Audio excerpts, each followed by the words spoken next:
Tonight, future Hall of Famer Evander Holyfield takes on fellow former heavyweight champ Hasim Rahman in a matchup critical to the careers of both men. With heavyweights dominating the boxing news these days, we bring you a compelling crossroads matchup between two of the division's biggest names this side of Lennox Lewis and Mike Tyson. The incomparable Evander Holyfield, now 39 years old, tries to keep alive his dream of again winning the undisputed heavyweight title in a bout against a dangerous and equally desperate former champ, Hasim Rahman, who, like Holyfield, looks to punch his way back into the title picture. You've been in so many hard fights. You've had so many honors. You've made so much money. What drives you to keep boxing? To be the champ, to be the best. And once I lost the title in 1992 to Red Bull, you know, I was gonna quit. You were? I was gonna quit, and but I realized that, you know, I wouldn't be the champ that I said I am if I quit.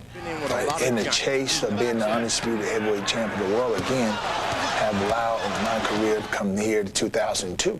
Do you make any concession to time?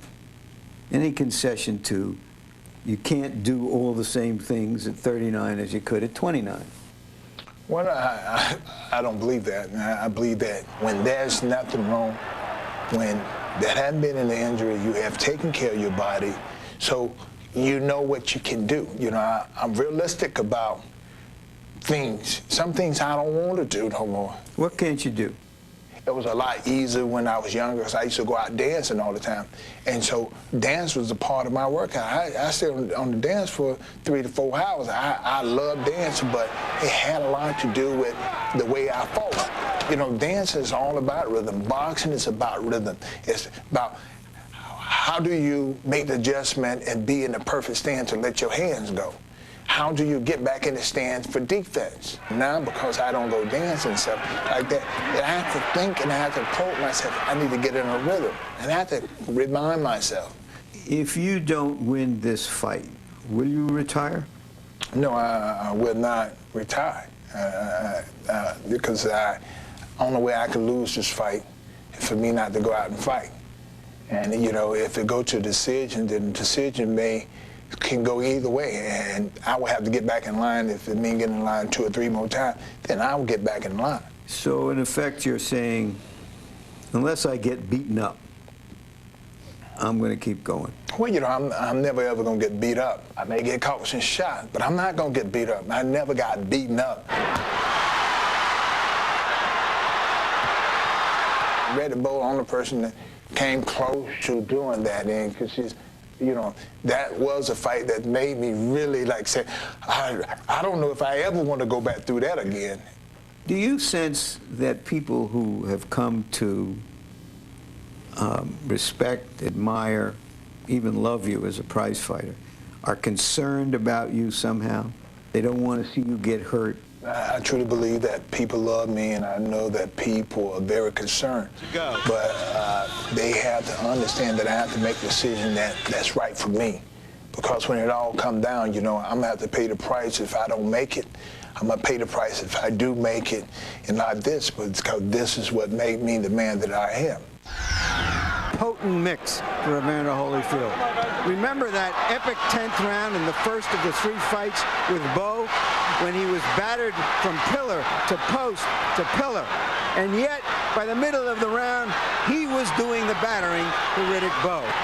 And when he was asked after the fight how did it feel like when he was almost knocked out, what he said was, that's when I knew I had him. I had him where I wanted him. And that's pure Evander Holyfield, delusional but determined.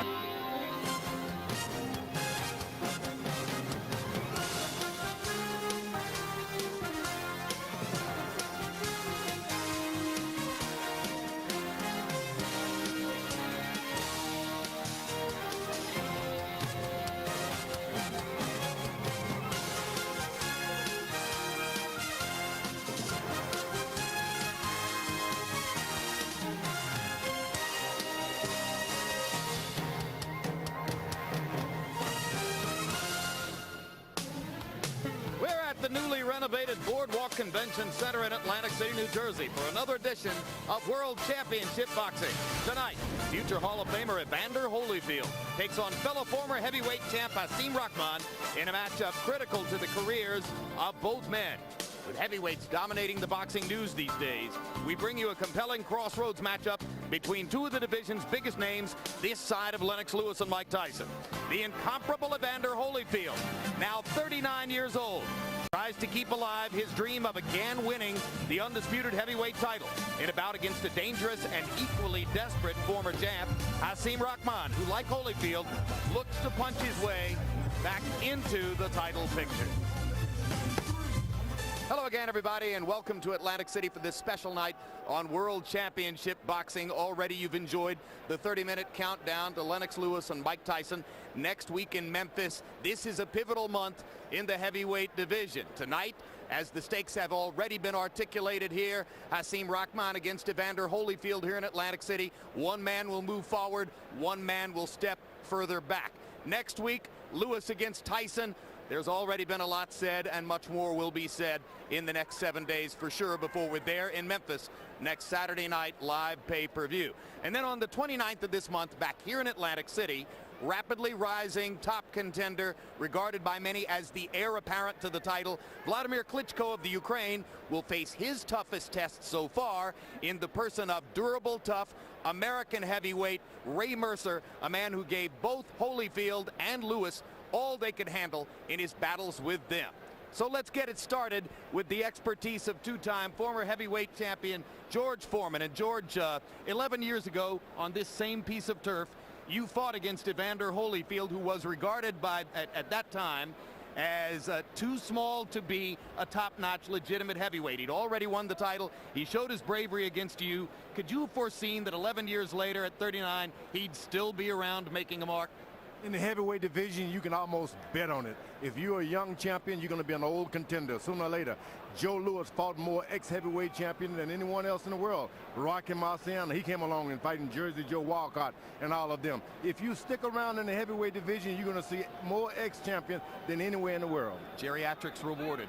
Yeah, here we go. George, oldest heavyweight champ of all time. Well, it began for Evander Holyfield with the disappointment in Los Angeles in 1984 when, because of, in the eyes of many, an unwarranted disqualification, bronze suddenly turned to gold for the amateur star from Atlanta. And for Evander Holyfield, it's been an uphill fight ever since then.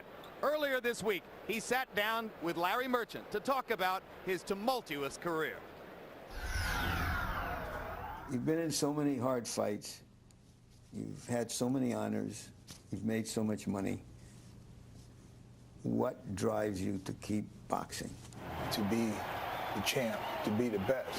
And once I lost the title in 1982 to Red Bull, you know, I was going to quit. You were?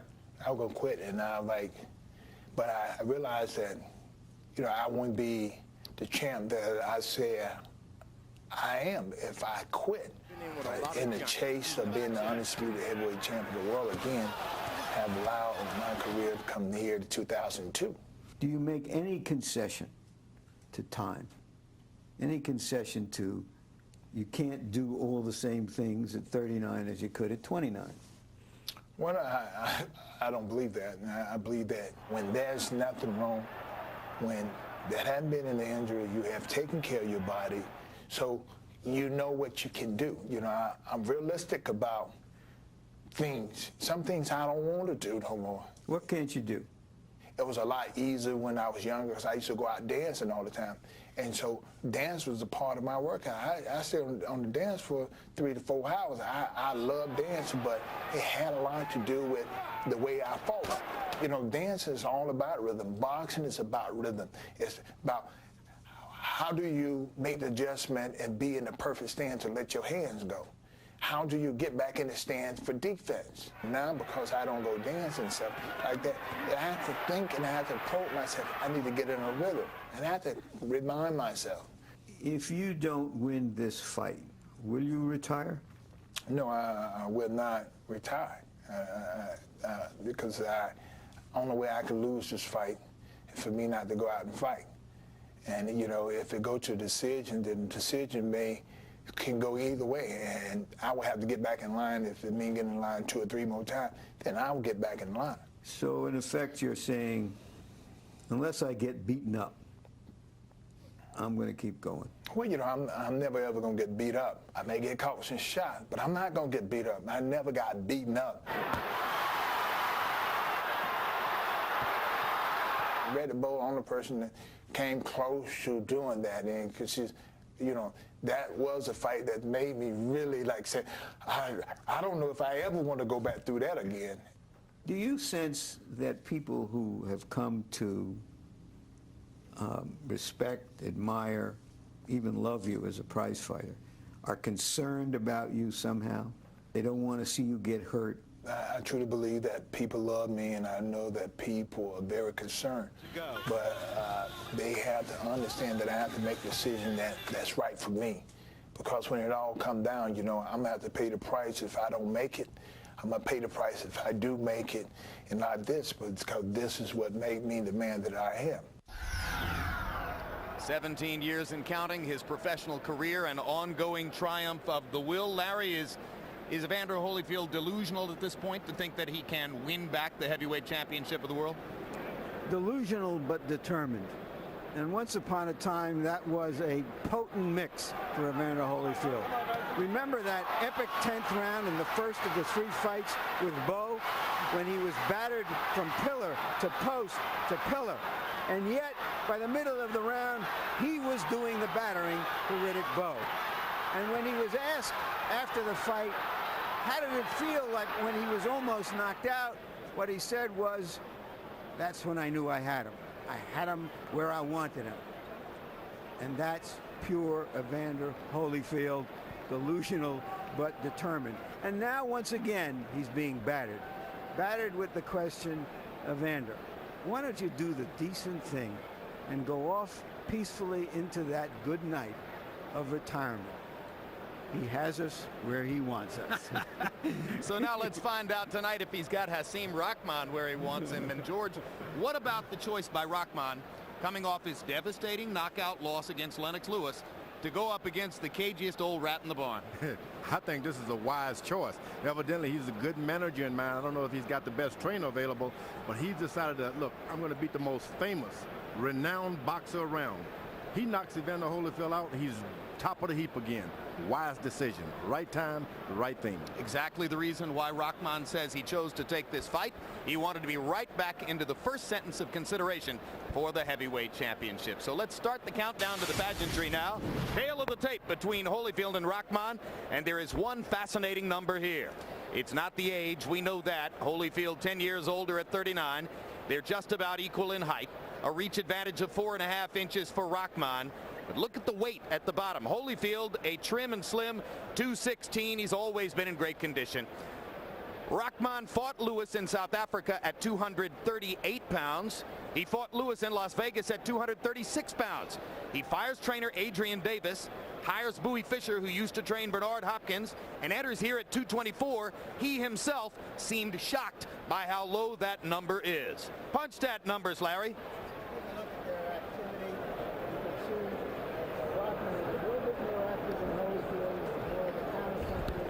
These days. So you can see, Jim, that Holyfield throws fewer punches these days as a counterpuncher. Rahman is more active generally. Jabs. Rahman figures to throw more jabs under the tutelage of Bowie Fischer, and that's his key to victory. Rules of the bout with our unofficial ringside scorer, Harold Letterman. The Evander Holyfield Hasim Rahman fight is scheduled for 12 rounds, non-title, using the unified rules of the Association of Boxing Commissions. There is no 3 knockdown rule. Only the referee can stop the fight. In case a cut is caused by an accidental headbutt, we go to the scorecards after 4 rounds have been completed, and you cannot be saved by the bell at any round, including the 12th and final round. Jim. All right, as you watch tonight, viewers, we ask you to log on to hbo.com/boxing. Cast your vote on what you think will be the outcome of next Saturday night's heavyweight championship battle between Lewis and Tyson. We'll give you the results at the conclusion of tonight's telecast. Also, our live trainer audio allows you to choose which trainer and cornerman you want to listen to during tonight's Evander Holyfield Hasim Rahman fight. And here comes the Rock. Rolling with the Rock! He had a short and very happy reign as a heavyweight champion, being celebrated by his hometown of Baltimore and doing a lot of celebrating himself. But we have learned that he really was in great turmoil leading up to the rematch with a trainer he didn't speak to for a month and then didn't get a new trainer. And also he revealed to us that he actually fasted on the day of the fight for a Muslim religious holiday. Big mistakes. His idea was that since he could eat after sundown on Ramadan, that he would have time to eat and prepare for the fight, which he did. But nevertheless, in the wake of the easy Lewis knockout, there were numerous questions about Rahman's state of mind coming into the fight, particularly when he revealed that he had been totally at odds with his trainer Adrian Davis prior to the fight. Rahman claims that he and Davis did not speak to each other in the 5 weeks leading to the fight. He says, in fact, that if he hadn't paid Davis in advance, he would have fired him and hired another trainer then. Now he's with Bowie Fischer, who trained Bernard Hopkins to his big victory over Felix Trinidad last year before splitting from Hopkins. Bowie Fischer is an advocate of the manly art of self-defense. He wants Rahman to set up his big punches, not to just wing them. But is it a good idea to bring in a new trainer with new ideas just before an important fight? Typical of many recent American heavyweight stars, Rahman came into the sport late from other experiences as a basketball and football player. And Holyfield says that's his weakness. He's still an amateur. He never learned all the things I learned in my lengthy amateur career. Well, as Rahman put it, they were asking Holyfield whether he was going to retire before he had even put on gloves for the first time.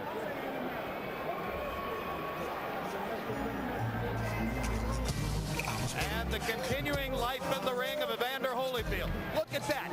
22 fights in his career against past or current champions. That refers not just to his fights in the heavyweight division, but also in the light heavyweight and the cruiserweight division as well.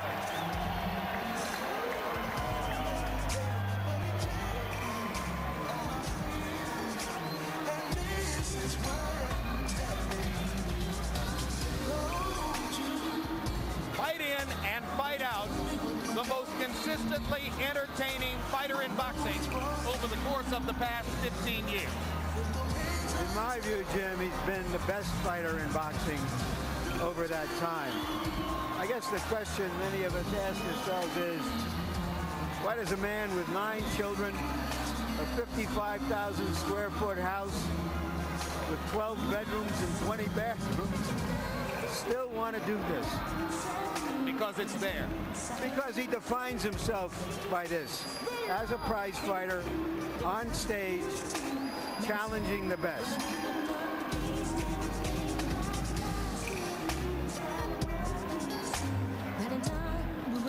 When you've spent your life proving you can do what others said you couldn't, it's hard to give it up.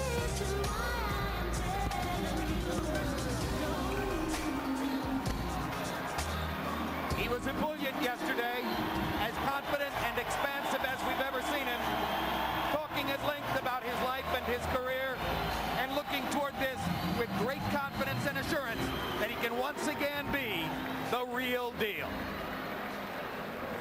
And now let's go to ring announcer Jimmy Lennon Jr. for the official introduction. Ladies and gentlemen, a very good evening to you, and we welcome you to the new Boardwalk Hall here in Atlanta. Atlantic City, New Jersey.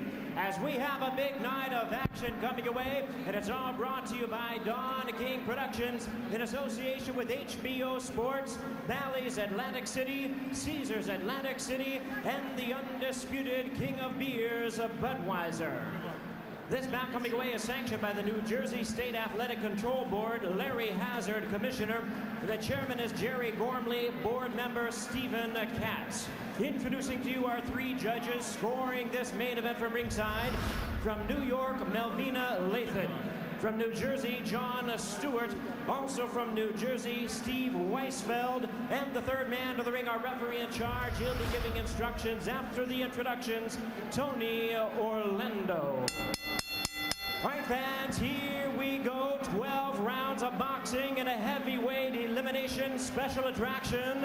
And now, ladies and gentlemen in attendance and boxing fans joining us around the world, live from Atlantic City, New Jersey, it's time for the main event of the evening.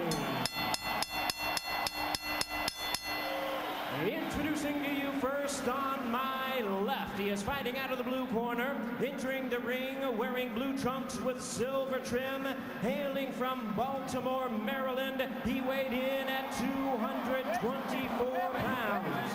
His record stands at 35 wins, 3 losses, 29 big wins coming by way of knockout. He is currently ranked the WBC #3 contender. Ladies and gentlemen, please welcome the former heavyweight champion of the world, introducing Hasim Rahman.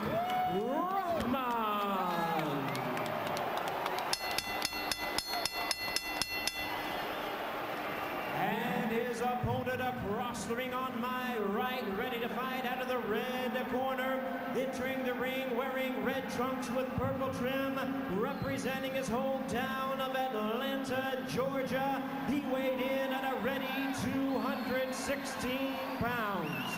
His record, 37 wins, 5 losses, 2 draws, with 25 wins coming by way of knockout. Ladies and gentlemen, please welcome boxing's true warrior. Here is the one and only 4-time heavyweight champion of the world, introducing Evander, the real deal, Holyfield.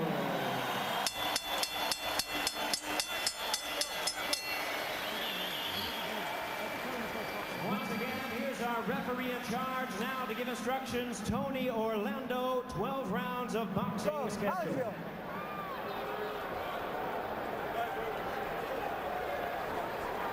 Okay, gentlemen, you received my instructions in the dressing room. Therefore, I expect a clean, professional fight. I want you to watch your heads, watch your low blows. Listen to my commands at all times. I want you to touch gloves, go back to your corner, wait for the bell. Early in his career, Evander Holyfield used to take opponents to the woodshed. Later in his career, he's been trying to take them to school. Yesterday, he indicated that maybe he has to rethink all of this school stuff. So let's see if he tries to recapture some of his youth against a conventional opponent. George, does Rock's new sleek 224-pound body mean that he's definitely going to be boxing, moving, and staying outside? It wouldn't hurt him to box and move, I tell you that. Holyfield is not a good aggressor. He does best when you bring the fight to him. So you want to move around, just step and jab, and wait until he make a mistake. He's not able to get away from right hands like he used to. Holyfield has got to make certain that if he get hit with anything, it's a left hook, because this guy's got nothing on the left hook. It's the right hand you got to beware of. In his big win over Lewis in South Africa, Rahman threw many jabs by CompuBox numbers, 28 per round. In his loss to Lewis in Las Vegas, he was much less active with the jab, and that created new opportunities for Lennox. It's good that Rahman is faster, though. A little weight off him, he can bounce around every now and then.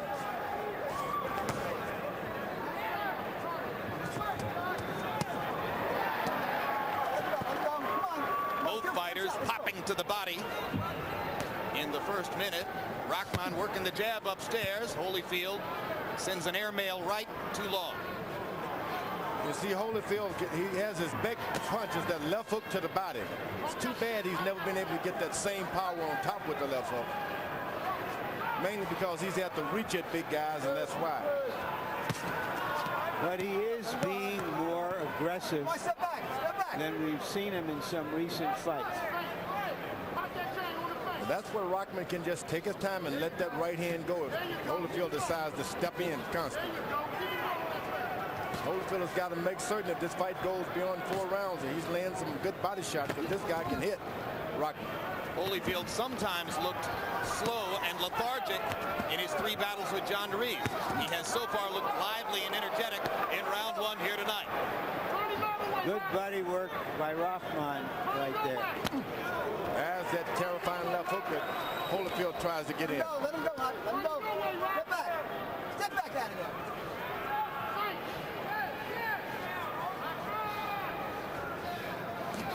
That is, make Holyfield step forward. If he steps forward trying to jab or throw shots, Rahman can nail him all night. Just don't go after Evander Holyfield. Step around to the side. Stiff left hand by Rahman. Doubling up on the jab there. Rock with a good active showing in the first round. Holyfield mashing him with that left hook inside.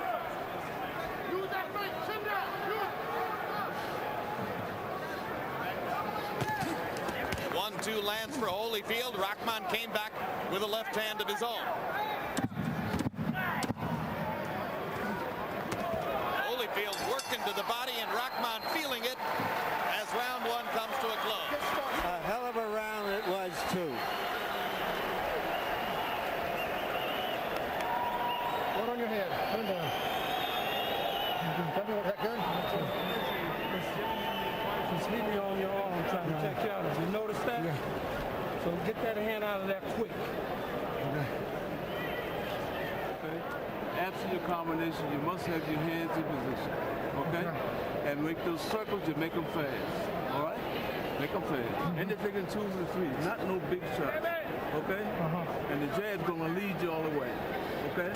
Keep that jab working your home feet, baby. Good job. Use that thing. Make it Miguel. respond to that. Miguel, take this. Okay? You'll be home free, son. All right? This hard work will pay off.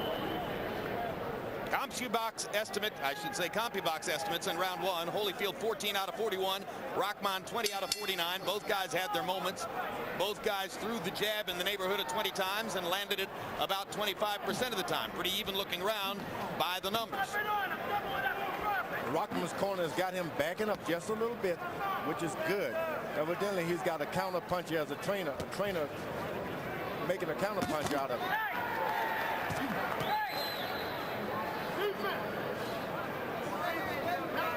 And the good thing about this fight for Rahman is that Holyfield is fighting like a heavyweight. His big gift used to be he fought like a light heavyweight in a heavyweight title fight. So that his activity level was difficult for some heavyweights to deal with. That's right, but not any longer. As a matter of fact, Rahman is able to sneak in jabs, throw one shot, and Evander is still in the same position.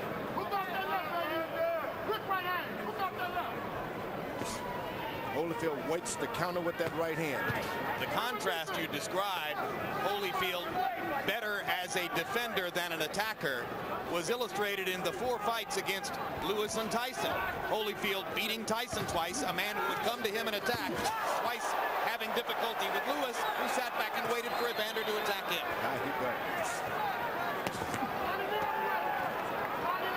Great!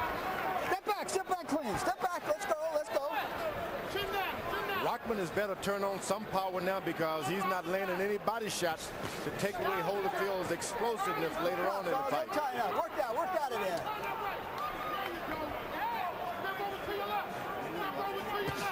Good jab to the body. Rahman's being schooled. Whoa, and a right hand on top. Let him go. That's what you want to do if you're Rahman. Go to the jab to the body. Jab to the body. Make him protect his body and then go on top with your right hand. Not likely to get a chance to get a running start on a right hand here the way he did in knocking Lewis out in South Africa. He caught Lewis falling asleep. Come on, let him go out of it. It's the way to go. Combination by Holyfield. Rahman again going to the body inside. Let go. All right, break. No punch in. Step back clean. Step back clean.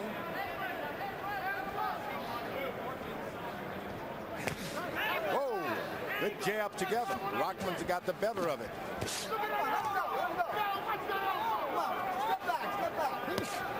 Part of Rahman's success in South Africa, he out-jabbed the jabber in the first few rounds against Lewis.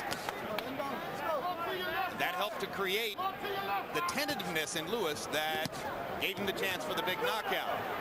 Holyfield will never be tentative. He keeps coming. Break. You hold it. Hold it. Break. Break. When I say break, no punching. Rahman didn't like that left hook. That hurt him that time. Round 2 comes to a close. Next Saturday night, we remind you, heavyweight champion Lennox Lewis and Mike Tyson finally face off. One of the most talked about fights in the past 5 years. Lewis looking to a win over Tyson to prove once and for all that he's the best of his era. Tyson looking to recapture the magic that made him one of the most exciting, crowd-pleasing heavyweights of all time. Lewis Tyson is on next Saturday night on pay-per-view. And tonight, stick with us after the conclusion of this fight when we'll have a conversation with Lennox Lewis from Memphis, where he has arrived in preparation for the big fight. Tyson, incidentally, has also arrived and settled in Memphis, Tennessee. Jab's working good. Watch the big right hand. Watch the big right hand. That's what it's looking for. Give me a big one, Paul. Come on, give me a big one. Bump him hard. Make it work. The Boardwalk Center, totally refurbished, beautiful facility. It's not entirely new. It's built within the shell of the old Atlantic City Convention Center, but a far more glamorous environment than used to be the case. And big crowd here tonight to watch Evander Holyfield in what may be the twilight of his career. That was a right hand. That was a right hand that hurt Rahman, and he picked Evander Holyfield up by the legs to conceal it. Better make sure he get his head up out of there. Holyfield connected with the left hook inside too. And now Rahman starts to back away, and Holyfield nails him with a right cross. Holyfield pushing Rahman into the corner. Holyfield trying to peel the years away, fighting as aggressively as he is. Can he sustain it? One thing about throwing that many punches, and you're not the bigger guy as Holyfield is, you need a rest. You got to take a breather for a second, and that's when Rahman should jump right back on him. You got to make him pay as soon as he throws 5 punches. Get back on him. Ever since the middle of his career, Evander Holyfield, despite his extraordinary conditioning, has often fought in spurts, 20, 30 seconds at a time, then back off, seemingly needing to regain his energy. Well, he's basically a middleweight built up with fine conditioning and weightlifting and good nutrition. Some of these guys are naturally big. All they are just big. Their feet are big, their heads are big. And when you throw 3 shots at them, you get tired. So you're saying Holyfield's size is self-manufactured rather than natural? But everybody should be manufactured like that by themselves. Oh, absolutely. And what about the notion that he wasn't really a big heavyweight puncher, George? Well, he'd made up for it in a big heart. Heavyweights, no matter how big they are, they can't take these big hearts. Nah, come on. Hold it. First minute of the round was big for Evander Holyfield. Now in the second minute of the round, his pace has slowed, and Rahman is back into it. Yeah, Holyfield was able to land some punches, but it took more out of him than it did Rahman. Come on, work out of there. Let's go. After he finished beating Rahman up, Rahman came, pushed him into the corner, and started hitting him back. Good left inside by Holyfield, digging to the rib cage again.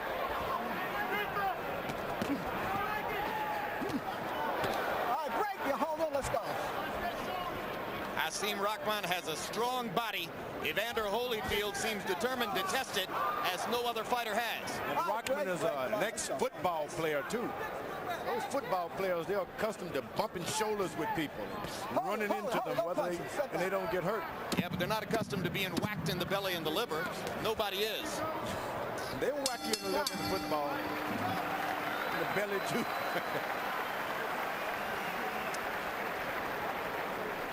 Way to straighten it out. Let's let that. Rock, baby, you laying too far away. Let this guy lead. You need to lead, son. Okay? Just relax a little bit. Relax a little bit. Give me anything to squeeze before you do. Speed, and later on we'll start loading up.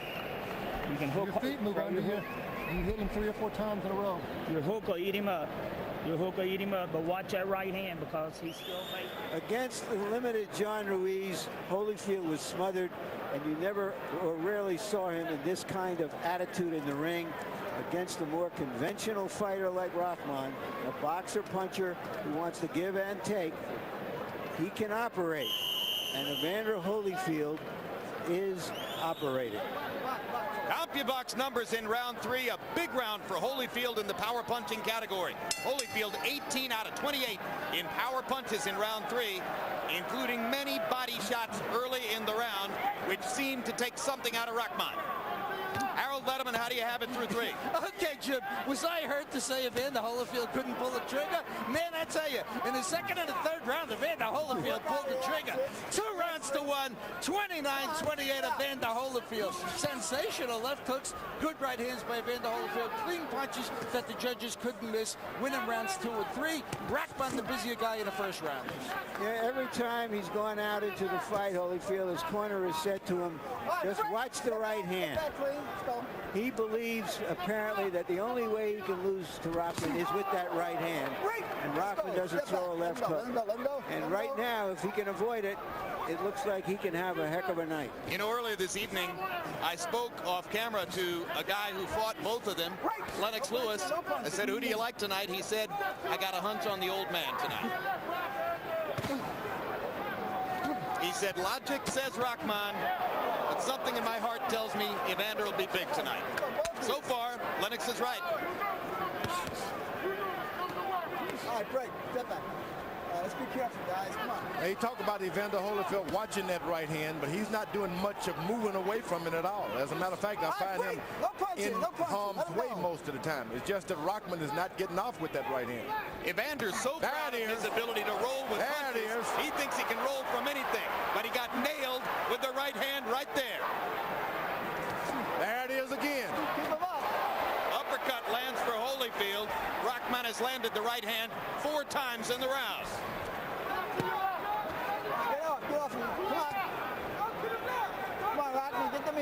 Rahman has got to know that when Holyfield starts leaning in like that, he may be hurt. Don't think he's looking for a leverage. Evander starts trying to go back to the body to slow Rahman's attack upstairs. There's another vicious left hook to the ribcage by Holyfield. Watch your head, gentlemen. This is when Rahman should be fighting. This guy cannot throw 5 shots and then do anything else. Holyfield throws 3 good shots. He's got to take his breath. Well, there goes the dancing, bobbing, counter punching and weaving Rahman. He's gone now as Rahman leans in and slugs with Evander on the inside. Yeah, I don't know why, but he's not opening up. I thought the 224 pounds should have been a little better for him to move around and catch Holyfield when he backs up like that. Maybe the body shots have taken the foot movement away. Holyfield is throwing roundhouses. All of that benefits Rahman because it takes so much out of him. Holyfield busting Rahman on the top of the head with the right hand. Rock looking to set up another right cross before the round ends.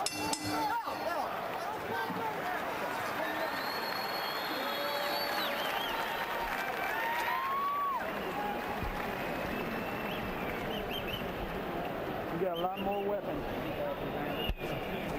You gotta stay focused. Don't get off your jab. You started getting off your jab that round, and that's why he was able to take you to the ropes and throw the right hand. Don't get off your jab. Keep your left hand high, and keep your head moving. Your best team. It's nothing, but it's a cut. It's nothing, but it's a cut. I warned him. Okay, right, that was a headbutt. And the other one, we know it was coming. We can't hide behind that. That was a straight right hand. You can see that the way Holyfield tries to defend the right hand sometimes it was with his right across the top, and just as he did in South Africa, but with less effect. Rahman threaded through his defense. Meanwhile, you saw the referee, Tony Orlando, and the ring doctor in Rahman's corner to examine what appears to be a nick over Rahman's left eye. You heard the discussion, and apparently Orlando agreeing that the nick must have come from a headbutt rather than a punch. Not sure how he knows, but that seemed to be the determination. Rahman complained as soon as he was headbutted. They ran heads together. He complained. The referee knew about it. Rahman has got to get back on his jab. Don't worry about the right hand. Let the right hand come to you. Left hook by Holyfield after a right hand by Rahman. Step back, step back. Energy levels just about equal in there. 10-year age gap not showing up so far. An old man has no right to be fighting this way. Come on, guys, let's go. We got to get some of Evander Holyfield's DNA and implant it in a few other heavyweights. There you go.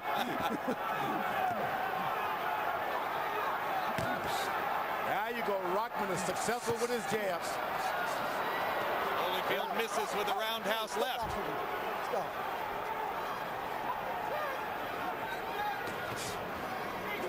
Watch your head. Come on, keep the head out of there. All right, break. This is a real courageous and brave fight by Rahman, being that he was just stopped by another champion not too long ago. He's coming back like he's never been off. Yesterday, Hasim Rahman said, I don't just want to win. I want to look good in the fight. I want it to be a great fight. I want people to be interested in what I'm doing in there. I don't need to knock him out. I just need to make a big impression in this fight. He can do that if whenever Evander Holyfield lands 3 shots, keep his hand up, he can get him with 4 afterwards, because Evander's not in a position to defend himself after he throws 4 punches. Hard right hand by Rahman. Busted Holyfield on the chin. Evander again shows his enormous ability, as he's shown throughout his career, to take a punch. He's always been able to take. Watch your head. You just don't want to take too many of them.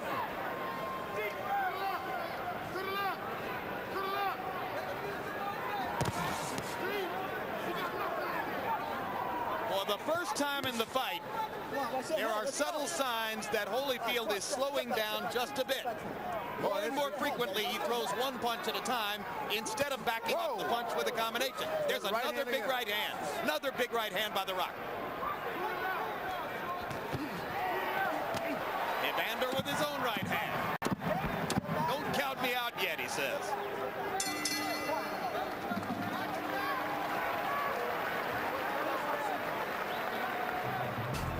Next Saturday night on pay-per-view, it's Lennox Lewis versus Mike Tyson in a long-awaited matchup for the heavyweight championship.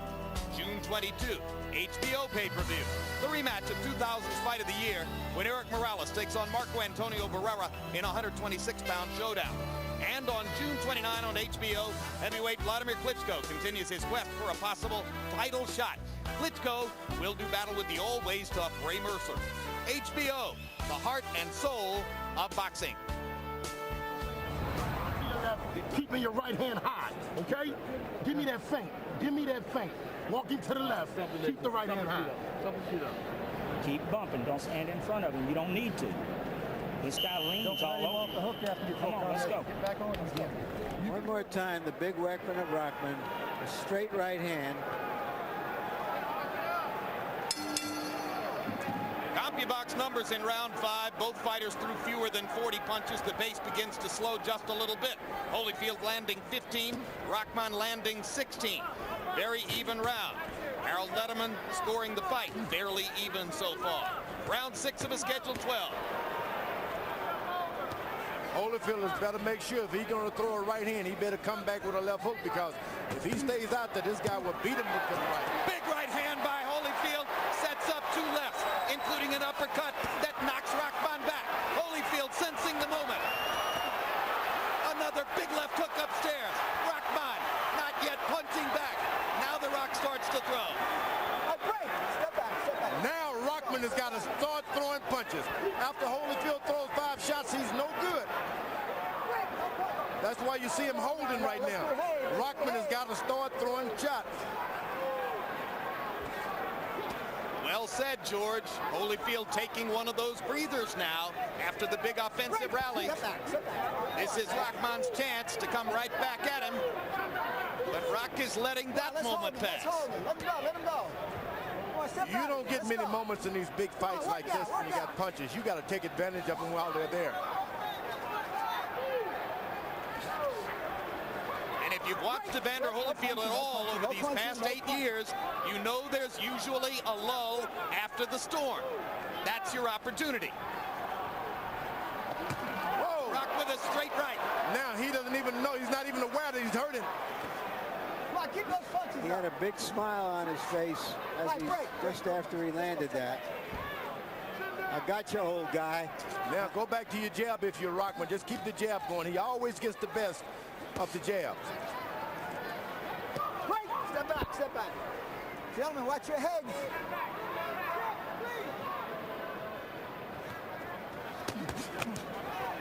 They trade jabs there, and Holyfield out jabs Rahman 2-1. Come on, step back.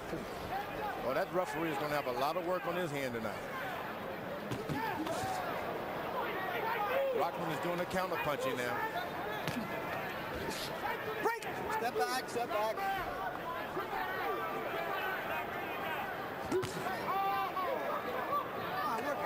Let's go. Watch your head, Evander. Watch your head. Over and over and over. Rahman with the 1-2. 1-2. Jab, right cross. As George pointed out at the top of the show, or at the beginning of the fight, I should say, Rahman doesn't do much with the left hook. Oh, if you're Holyfield, you just stay around on that left side. Stay around on that left side. If he stays on Rahman's left arm, he's out of harm's way all night. No.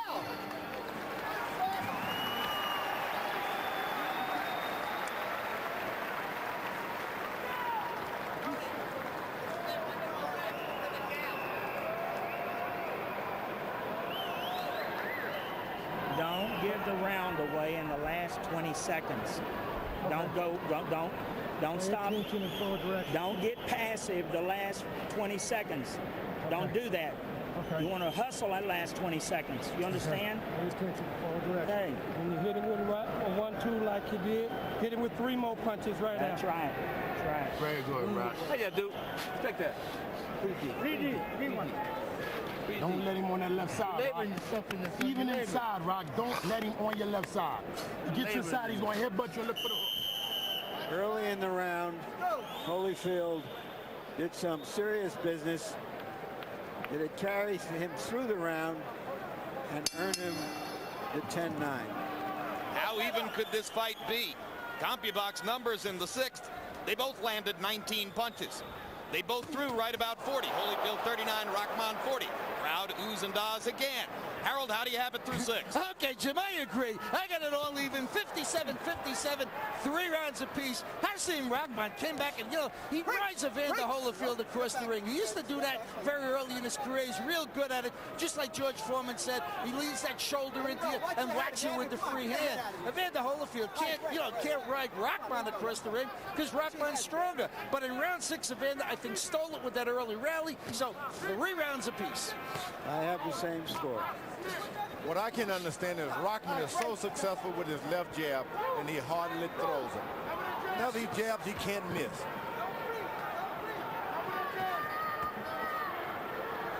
Maybe he doesn't want to get hit by that right hand, George. No, he's in no harm as long as he's throwing that left jab. Nothing is going to happen to him. And you heard Rahman's corner echoing George Foreman saying, don't let him get around on your left side.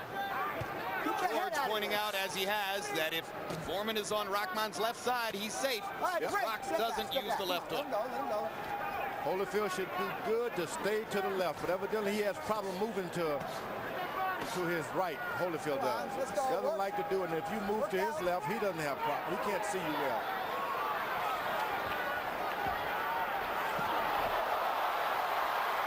Ruled a push, not a knockdown. More of a high tackle than anything else, although Rock did land an overhand right. Let's go. Step back, Clinton.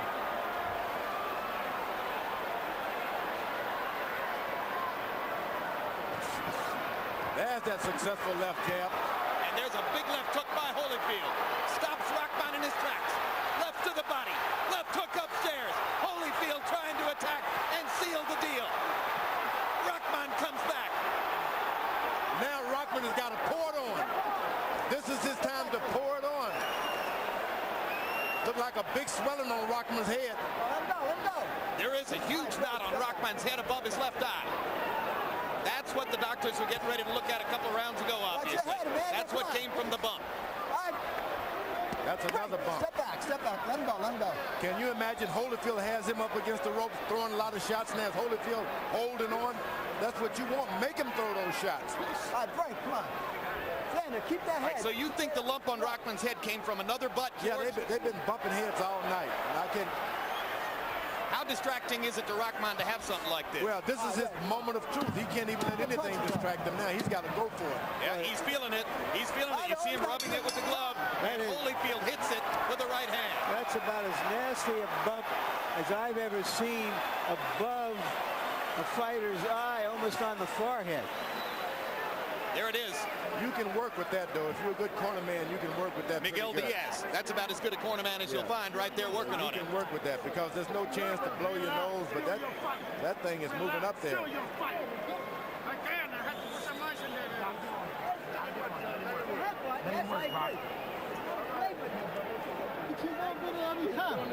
Settle down. Settle down. You push it out, we'll go to the scorecard.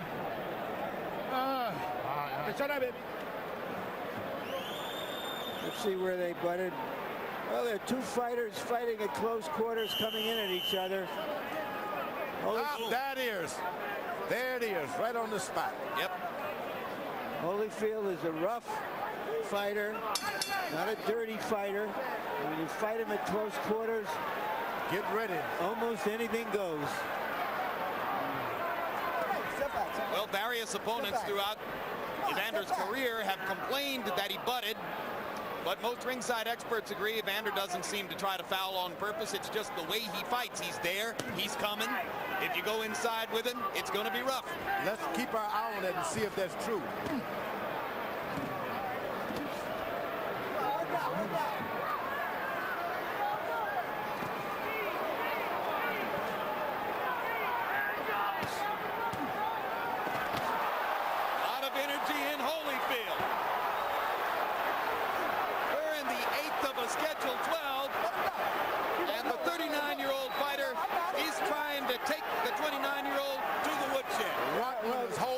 For dear life. Yeah, the old lion sees a wounded creature in front of him, and that seems to have energized him. Well, remember, this happened to Rahman in Africa. Lewis thought he had him hurt, played around with him, and he ran into that magic right hand. But Evander's not just waiting for one big punch the way Lewis did in South Africa. He's going. He's continuously throwing shots. And he's not giving Rahman any room to do the things that Rock does best. Jab, throw the right hand. That knot is amazing. But it doesn't seem to be bothering Rahman. Yeah, you can feel it on your head. You get those things like that, it irritates you good. That is one of the most grotesque things I've ever seen on a prize fighter.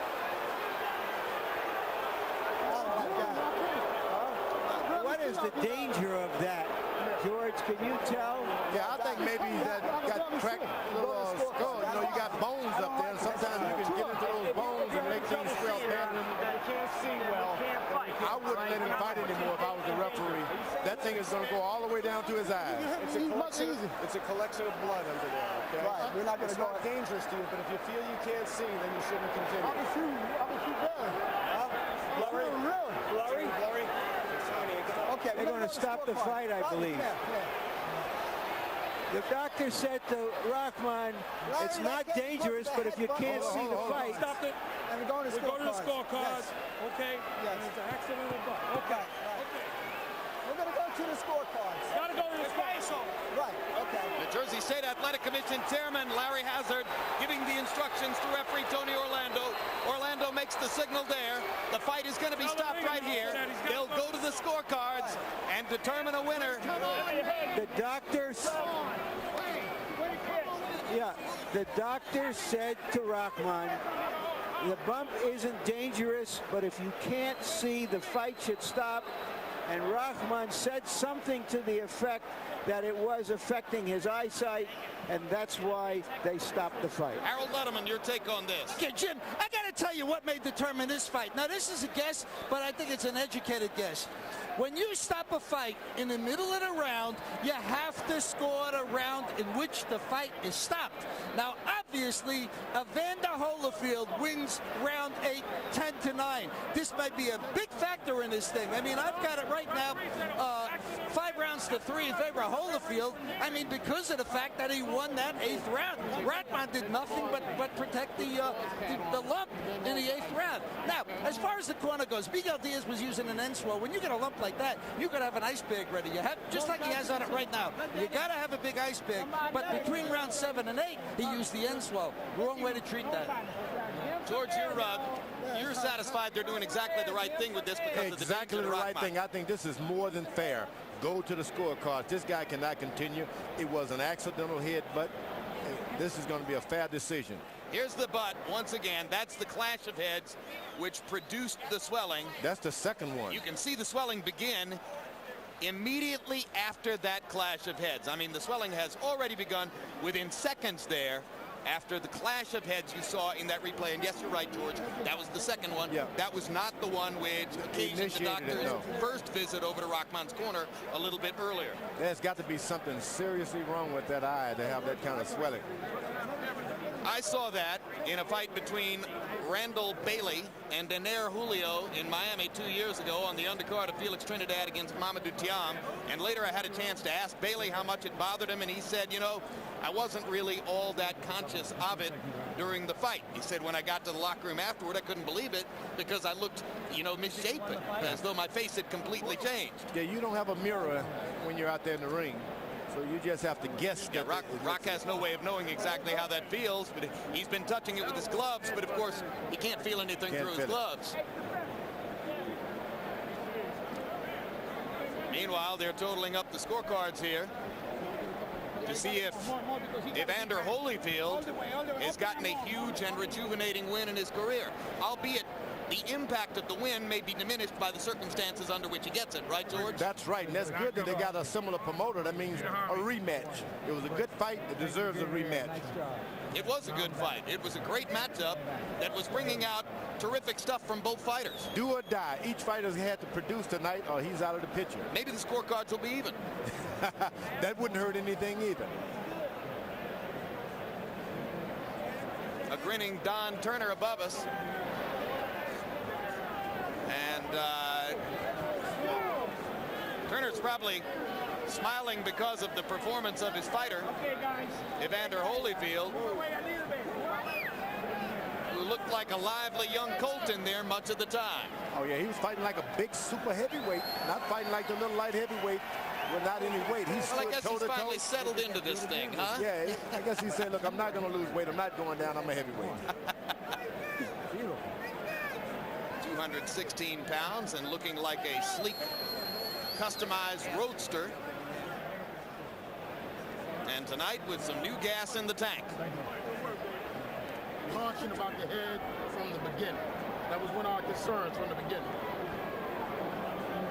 One question Rahman will have to answer for himself and for others after the fight. Why did he agree to fight Evander Holyfield at close quarters rather than to stay outside, box him, and use his jab? Did he have a choice, George? I think that he was doing the right kind of fight. This bump just kind of messed things up the head, but this guy was able to withstand Holyfield's combinations and then come back. But later on, I mean, the headbutt, you mix that into get that into the mix, and then things don't go well. Well, Tyson in particular was one fighter who complained that Holyfield butts. Have you ever seen it intentionally? Well, he seemed to go to the same spot all the time. Let's go to Jimmy Lennon Jr. to see what the official scorecard said. Ladies and gentlemen, this bout has been stopped at 1 minute 40 seconds in round number 8 due to an accidental headbutt. Our physician at ringside ruling that Rahman, suffering from a severe hematoma, is unable to continue. Therefore, we go to the scorecards. Judge at ringside, Steve Weisfeld scores about 69-64 in favor of Evander Holyfield. Judge at ringside, Malvina Lathan scores about 67-66 in favor of Hasim Rahman. Judge at ringside, John Stewart scores about 69-64 in favor of the technical decision winner, Evander, the real deal, Holyfield. Harold Letterman, you said they had to score the 8th round. You have to score the partial round. They were entirely wrong. Now listen to me.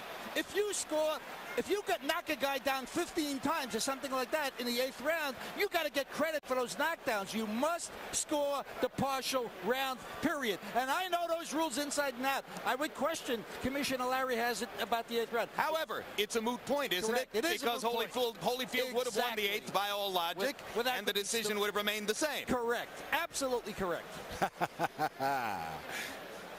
Harold Letterman had Holyfield winning. And there are the judges' scorecards. Malvina Lathan with Rahman on top. Stewart and Weisfeld both with Holyfield on top. Even if all 3 judges were to have scored the 8th round for Rahman, it would still be a Holyfield victory by majority decision. Or by split decision, I should say. Split technical decision, to be totally accurate about it. Let's go to Larry Merchant, standing by with the man who has now taken the bitter end of this one, Hasim Rahman. All right, thank you very much, Jim. Rock, the doctor said to you at the end, you could continue if it doesn't interfere with your eyesight. How was it interfering with your sight? Every time he would jab me, I thought I saw the jab coming one way and it hit me somewhere else. And I know he ain't had that much movement on his jab. So when I went to block the jab, I was way, way off. I couldn't really see it coming. And I mean, he was headbutting me from round 1. What did you say? I'm sorry, I didn't hear you. He was headbutting me from round 1. All right, but what do you recall about the headbutt that put that knot above your left eye? I think I pointed right out to the referee when he did it. He just came in lunging with his head. Every time I would throw a right hand, he'd drop his level and rush me with his forehead. I mean, you know, that's just part of it. That's just another weapon he has, you know. I'm fighting against 2 hands, a head, and an elbow. Let's take a look at the headbutt. I'm sorry we don't have a monitor here. We'll try to get a monitor so that you can see it and describe it. Tell us about the fight up until that time. Was he more active than you anticipated? No, I thought he was going to be active for the first, for the first half of the fight. Then I thought he would slow down because I think he was going to come out being as though he thought as though he know I got stopped in my last fight. I thought he would come out and try to end it early. But the fight is 12 rounds. I know, I was going to have to pick the pace up in the later round and go for the knockout. But you were hitting him with your right hand, weren't you? Yeah, I felt like I was going to start hitting him more and more with the right hand because some rounds I would throw it, some rounds I wouldn't. So I ain't just want him to catch a beat on it. And then I would just start picking up at the last round. All right, you said before the fight, if you lost this, you didn't see how you could remain in contention, but you fought a good fight. Do you still feel that you can go out of your career on a fight like this? Definitely, I don't feel Evander Holyfield beat me. I don't feel like, it was a fair fight, and I don't think it was an official fight. I think the fight, So you'll be back? I mean, if I could be back with Evander, I'd like to set the record straight. I'm not sure he's going to want to fight again. But if he does, I just got prepared for the head buzzer. Well, how it looks on tape. I didn't think he could do as much damage with his head that he really do. He must have got a metal plate in there or something because I don't remember nobody doing this much damage with a punch. Thank you very much, Rock. Jim, back to you. All right, thank you very much, Larry. Rock makes a good point. It's conceivable, to me at least, that Holyfield might look around for a chance to get at one of those belts quicker than to go in and have to fight Rahman again. But Rahman deserves a rematch. It ought to happen. Yeah, I don't think this fight didn't happen and didn't end the way Evander Holyfield and Rahman should want history to record it. It should be a rematch. Should be in another place. They should have a chance to settle it fair and square. It wasn't settled right this time at all. From an entertainment standpoint, it was shaping up as a much better fight than some of us might have expected it to be. No, I don't think we're going to see many heavyweight fights like this. Holyfield was throwing punches like he was 21. He'd get tired, but then he'd throw 21 more. Larry stands by now with 39-year-old winner Evander Holyfield. Thank you, Jim. Congratulations, Evander. I guess you're not going into retirement. Well, you know, either way the decision went, I wasn't going in retirement. You know, like I said, my goal is to be the undisputed heavyweight champion of the world. And, you know, patience is key to being successful. When he said you were butting him from the beginning of the fight, but was there a particularly hard collision of heads that raised that knot on his head? Well, no, I don't think so. I was hitting it with, you know, every right hand I threw, I was hitting across the temple with it because he wasn't able to get his hands up. And, you know, he actually lead in with his head. What I do, I put my head on the chest where I can put it on that side or either that side. And so his whole thing, when he get ready to punch hard, he lead with his head. And, you know, it's not that I will force my head, because if I would force it, I would move my head. If you look, I put my head on the left, I put it on the right to keep him from hitting my head. All right, we're going to take a look at that particular butt because it raised about the ugliest knot on a head that I ever saw. All right, let's go to the monitor. Describe what you see. Right, but you know, I throw a right hand, I hit him with the short left hook and another right, and see that is where we did hit head there, and but I'm hitting him with shots anyway, and I hit him right on it, you know. So you're saying that yes, it was a headbutt. That shot was a headbutt. You know, you can see as clear as day. Ain't no sense. Yeah, but you aggravated it a little bit with your punching. Well, you know, I was hitting with them shots each and every time. You know, a lot of times people don't realize that when two fighters come to fight and they standing there, you know, their heads are there. You made a very interesting observation before this fight to us, Evander, in which you said in the old days you just go out and fight and you weren't worried about anything. But lately you were sort of taking guys to school and trying to be so perfect that maybe that wasn't such a good idea to be that perfect anymore. And so it seemed that you fought with a little bit more of the old abandon tonight. Is that accurate? Well, you know, today, you know, he put himself in a position where I can hit him with shots because he swung such a hard shots. He's all bound each and every time to swing. So he eased the combination, go to the body and heads like that, you know. Which, you know, I felt very comfortable, and I was able to get my hands off, and I was able to bring the joy back into the game of boxing instead of just trying, well, I got to knock the guy out with one big shot. I realized a combination of shots that eventually get him. So because basically for a lot of the fight, you two guys were just standing within arm's length, you were able to practice what you do best. Well, you see, that's what happened with guys that don't have the experience. They can't outbox you. Then once they find themselves getting inside, then they find that they can't outslug you, so they're in trouble either thing that they do. Did any of his punches daze you, hurt you? Well, no, he throws strong shots, but the ultimate thing is to get away from the big shots. And so I know that he hit hard, but, you know, it's not for me to stand there, you know, to grade him. What does this fight mean to you, to be able to fight in this fashion, to tell all of the naysayers once again, here I am, I had you where I wanted you, and I proved you wrong again? Well, you know, it's just, you know, like the record that I came out, don't say what God won't do. You know, I trust in the Lord, you know, my health and strength, and I'm willing to work harder. You know, a lot of people look at it just natural. I work harder than the young guys and the older guys and stuff, and I practice my craft. All right, what do you think will be next? Do you want to challenge the winner of the Johnson Ruiz fight, or would you rather, if the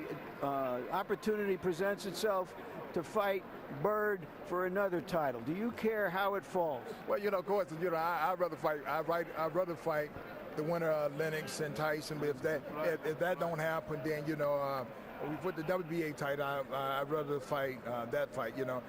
You know, the Bird style just ain't the style that, you know, I would like to compete against. Not because, you know, I don't feel that I just feel that it will be a very taxing fight because, you know, his fighting style.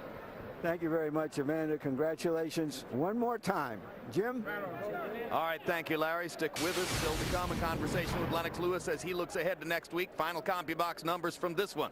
Evander Holyfield landing 11 more punches. Rahman throwing 16 more. They both land at a fairly high connect percentage. Those stats pretty even, given that CompuBox, as you know, is necessarily an estimate rather than an exact count. Power punches. Holyfield landing 31 more and throwing 30 more than Rahman, as the fight was mostly fought at Holyfield's preferred range rather than the one at which we thought, at least, that Rahman might have had a better chance to outbox Evander. Earlier this evening, we invited all of you to contact our HBO Boxing website and to give us your feelings on what would be the outcome of next Saturday night's Lewis-Tyson fight. 26% of you, Lewis KO. 26%, Lewis by disqualification. Even. Interesting.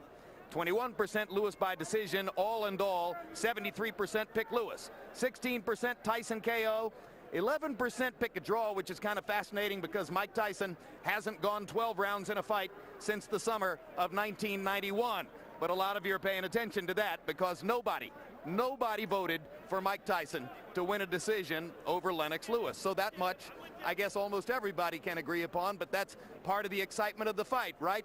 The suspense every moment as to whether Lewis's chin is going to give way to one of Tyson's shots. Well, earlier this evening, I had a chance to talk to Lennox Lewis, 7 days removed from the biggest date in his boxing career, and just a couple days after his arrival in Memphis. Here's how he looked as he talked about his upcoming big night. Lennox, among the news in the past week, stories which indicate that ticket sales are not what they were expected to be at first, and that the economic destiny of what was supposed to be the biggest money event in boxing history may not be as clear as we thought it was. Now that you're there on the ground in Memphis, are you going to promote this fight? You're going to try to sell it a little more? Or are you just going to sit back and wait for the fight? I think this fight doesn't really need too much sale. Everybody wants to see this fight. This is a fight that the public wanted to see for such a long time, and now it's here, and you know, everybody's really excited about it. Especially when I arrived in Memphis, they showed me so much love, and they're really up for the fight, and they're really excited for the fight. And I know my friends around the world are very excited about the fight, so I don't think this fight will have any problem selling. Aren't you concerned that because of the World Cup, which now conflicts with this new date for the fight, that your English supporters won't be there in the numbers that you might originally have expected? Yeah, I mean, it definitely will affect the fight a little bit because, you know, the British supporters, European supporters are very, very big on football. But, you know, you have those avid boxing fans that's still going to make it. Have you gotten over your concern about whether the fight will actually take place? And are you now in a position where you can focus totally on the expectation that he's really going to be there in the ring with you next Saturday night? Yes, I'm definitely expecting him to be in the ring with me next Saturday night. Looking forward to the fight, very focused and ready. When he says things like, I want my fist to make contact with Lennox's brains, I want to knock his brains out of his head. When his assistant trainer says, we want to find a way to crack his skull, break his ribs, kill him if possible in the ring, what does that make you think? It makes me think that maybe he doesn't think he's going to be in the ring with the champion himself. I'm not going to be sitting back just twiddling my thumbs. He's got to watch out definitely for me. If he's concerned about himself, he's definitely not concerned about me, so he should be concerned about me because I'm very serious. I'm coming in there to win. It's an observation of many boxing experts that there are two Lennox Lewises. There's the cautious Lennox Lewis who went in and fought a self-protective fight, even against lesser fighters like Zelko Mavrovich. And then there's the attacking Lennox Lewis who went in and blew people like Galata and Grant and Rahman in the second fight away. Do you have to be the second Lennox Lewis? Do you have to be the attacker to have your best chance against Mike? You know, I'm a pugilist specialist, so I go in there, going in there to win. You know, if an opportunity presents itself, I'm definitely going to take Mike Tyson out. You know, he's talking about taking me out. You better be careful that I'm going to take him out. How different does this event feel in scope, you know, as a total experience than any other fight you've ever been in? Well, for me, it's just like another fight to me. You know, who's Mike Tyson? Mike Tyson needs to prove himself. He's been boxing against lesser opponents, really. You know, his last opponent, HBO wouldn't even allow me to fight him. So I'm saying, okay, now he's in against the best. He's never seen a boxer like Lennox Lewis, so he's in for a big surprise. All right, thanks very much for your self-expression. We appreciate your confidence, of course. Lennox Lewis, you heard it, saying it's just another fight, but certainly to boxing fans, that isn't the case. Next Saturday night, live on pay-per-view from the Pyramid in Memphis, Tennessee, Lennox Lewis defends the heavyweight champion against Mike Tyson, trying to win it for a third time. Well, they always sound good in those interviews. What do you make of Lennox's body language as you get ready for next week, George? Well, he sounds very confident. That was awful confident. But then Mike Tyson sounds pretty confident himself. So if confidence is going to win it, they won't have a draw. Do you think either man is really fearful of or intimidated by the other? you got to be intimidated by Mike Tyson just a little bit when you see him across that ring, because you may go to your corner and the stool may be flying at your head. So you don't worry about the guy physically beating you, but what else could he make? He may kick you. He got no rules. He has no rules in his mind at all. He can break them all. No way to completely eliminate that distraction. Perhaps that's one of the biggest challenges that faces Lewis as he gets ready for that. Larry, your final thoughts about next week, what you heard from Lennox there, and what happened in the ring between Evander and Rock? Well, next week, by now, I'm just hoping for the biggest surprise of all, which is just a good fight. It's going to happen. Let's hope that it's something that we'll all be happy with the outcome, with the fact that two fighters gave their best in the ring, just with their fists and their minds and their hearts. Fists, minds, hearts. That's Evander Holyfield. He's the greatest fighter of his time, a remarkable old geezer who showed you tonight why he has fooled so many people for so long. For a decade, they've been saying, Evander, you're not a really heavyweight. When are you going to retire? He had us where he wanted us.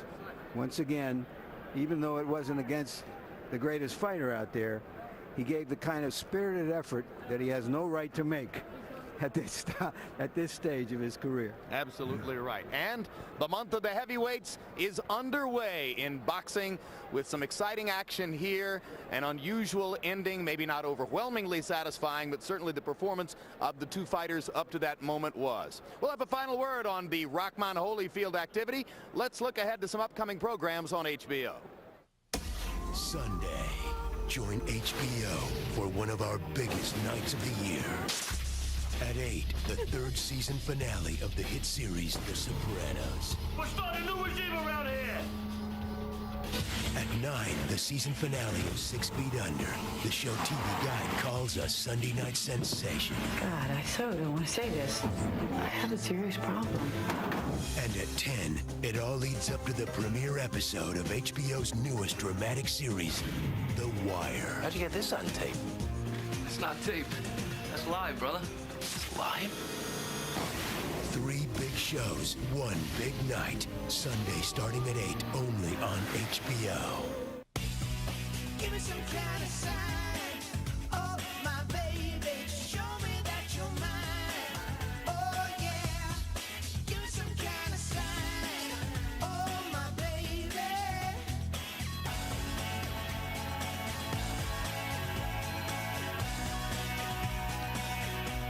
Just give me some kind of sign.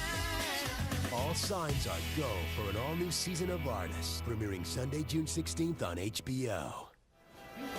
Thursday night, check out On the Record with Bob Costas. Each week you'll find Bob with special guests from the sports world and big names from the entertainment industry. Among the guests next week, Oscar De La Hoya and Chris Rock. On the Record premieres each Thursday at 10:30 p.m.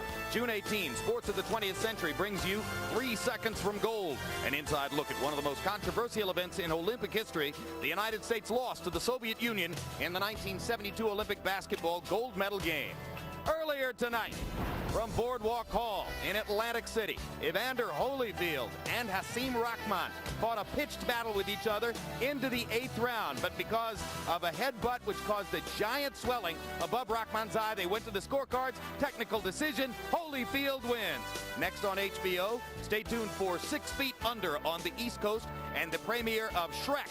It's great. Don't miss it on the West Coast. So now for our entire HBO crew, I'm Jim Lampley saying good night from Atlantic City. The executive producer of HBO Sports is Rick Bernstein. Tonight's edition of World Championship Boxing was produced by John Crystal and directed by Mark Payton. Associate producer, birthday boy, Israel De Herrera. Happy birthday, Izzy. Feature producers, Greg Backer, Pete Radovic, Lily Rosenberg, Max Siegel, and Dave Schwartz. Assistants to the producer, Greg Stern and Abteen Motia. Production manager, Mike Davies. Technical supervisor, Bob Hunter. And the technical director was Doug Getz.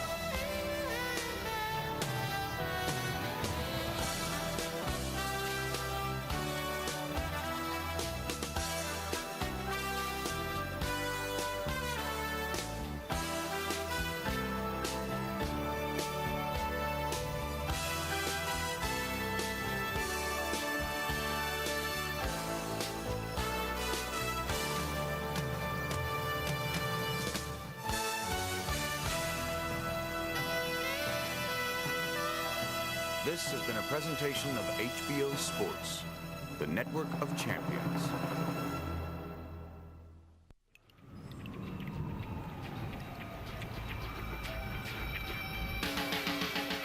Late at night, you'll find them. A different breed. They have a hunger for respect. A hunger that masks fear. A hunger that will not die.